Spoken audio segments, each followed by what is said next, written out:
रक्षाबंधन की जो पहली कथा है वो जुड़ी है भगवान विष्णु के वामन अवतार से। माना जाता है कि सबसे पहले मां लक्ष्मी ने राजा बलि की कलाई पर रक्षा सूत्र बांधा था। उस दिन सावन महीने की पूर्णिमा तिथि ही थी। कहा जाता है तभी से हर वर्ष सावन मास की पूर्णिमा के दिन ये पर्व मनाया जाता है।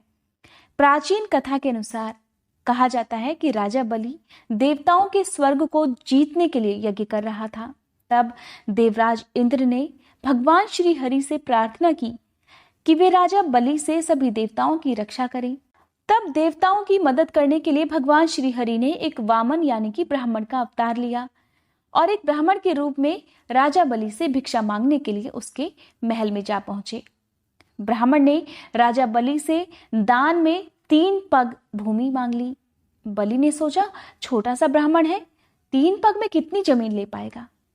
ऐसा सोचकर बलि ने वामन को 3 पग भूमि देने का वचन भी दे दिया। तब ब्राह्मण वेश में भगवान श्री हरि ने अपना कद बढ़ाकर 1 पग में पूरी धरती नाप ली, दूसरे पग में पूरा ब्रह्मांड नाप लिया। इसके बाद ब्राह्मण ने बलि से पूछा अब मैं अपना तीसरा पैर कहां रखूं। तब राजा बलि समझ गए कि ये सामान्य ब्राह्मण नहीं है।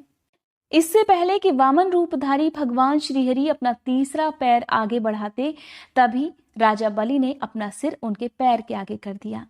ये देखकर वामन रूपधारी भगवान विष्णु अपने असली रूप में आकर प्रकट हो गए और राजा बलि से वरदान मांगने के लिए कहने लगे। तब राजा बलि ने भगवान विष्णु से कहा कि हे प्रभु, मेरी इच्छा है कि आप हमेशा मेरे साथ पाताल लोक में ही रहें। भगवान विष्णु को राजा बलि की बात माननी ही पड़ी क्योंकि उन्होंने वचन जो दे रखा था। इस प्रकार राजा बलि के साथ भगवान विष्णु पाताल लोक में चले गए।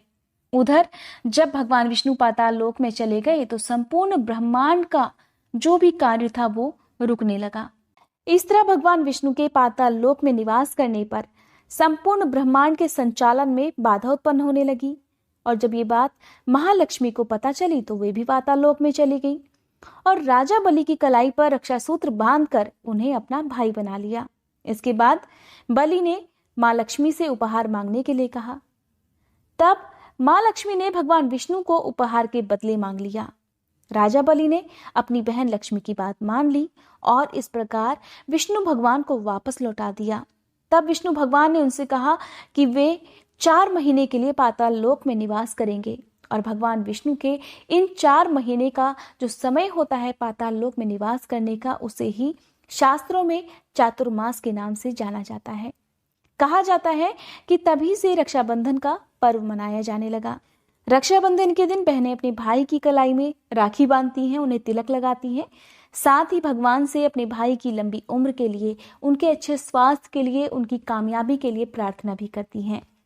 रक्षाबंधन की जो दूसरी कहानी है वो जुड़ी है महाभारत काल से। महाभारत काल के समय जब द्रौपदी का चीरहरण हो रहा था तब भगवान कृष्ण ने द्रौपदी की लाज बचाई थी। ऐसा माना जाता है कि भगवान कृष्ण के हाथ में द्रौपदी ने राखी के रूप में अपनी साड़ी का एक टुकड़ा फाड़कर बांध दिया था। कहा जाता है कि उस समय भगवान कृष्ण ने जब सुदर्शन चक्र से शिशुपाल का वध कर दिया था तब उनकी उंगली कट गई थी। उनकी उंगली से बहुत सारा रक्त बह रहा था। तब उस समय द्रौपदी ने अपनी साड़ी फाड़कर श्री कृष्ण की अंगुली पर बांध दी थी। उस समय कृष्ण ने द्रौपदी की रक्षा करने का वचन उन्हें दिया था। महाभारत काल के समय जब पांडव जुए में अपना सब कुछ हार गए थे तो उन्होंने अपनी पत्नी द्रौपदी को भी दांव पर लगा दिया था। हालांकि पांडव इस खेल को भी हार गए थे। दुर्योधन की ओर से मामा शकुनी ने द्रौपदी को जीत लिया और इस प्रकार द्रौपदी को अपमानित करने के लिए दुशासन द्रौपदी को बालों से पकड़कर घसीटते हुए भरी सभा में ले आया था। इस तरह भरी सभा के बीच एक तरफ जहां द्रौपदी का अपमान हो रहा था, वहीं भीष्म पितामह, द्रोणाचार्य और विदुर जैसे न्यायकर्ता लोग ये सब मूक दर्शक बनकर देख रहे थे।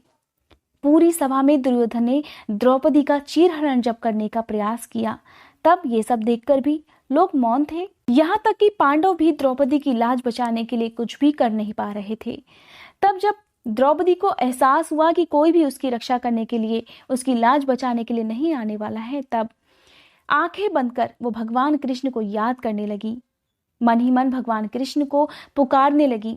तब मन ही मन वे उनसे कहने लगी, हे गोविंद, आज आस्था और अनास्था के बीच एक भीषण युद्ध छिड़ा है। मुझे देखना है कि क्या सही में ईश्वर है। और तब भगवान कृष्ण द्रौपदी की लाज बचाने के लिए और उनकी राखी की लाज रखने के लिए भरी सभा के बीच एक चमत्कार करने के लिए प्रकट हुए। उन्होंने द्रौपदी की साड़ी को इस प्रकार लंबा कर दिया कि जब तक दुशासन थक कर बेहोश नहीं हो गया, द्रौपदी की साड़ी बढ़ती ही चली गई। उस सभा में मौजूद सभी लोग इस चमत्कार को देखकर हैरान रह गए। तब अदृश्य रूप में भगवान द्रौपदी को देख रहे थे और द्रौपदी भी समझ गई थी कि आज भगवान कृष्ण ने उनकी बांधी हुई राखी की लाज रख ली थी और उनका चीर हरण होने से रोक दिया था। इस प्रकार भगवान कृष्ण ने द्रौपदी की लाज बचाई थी। कहा जाता है कि तभी से बहनें अपने भाई की कलाई में राखी बांधती हैं और बदले में भाई अपनी बहनों की रक्षा करने का वचन उन्हें देते हैं। ये थी रक्षाबंधन का त्योहार मनाने के बारे में प्रचलित कुछ कहानियां। उम्मीद करती हूँ ये कहानियां आपको पसंद आई होंगी।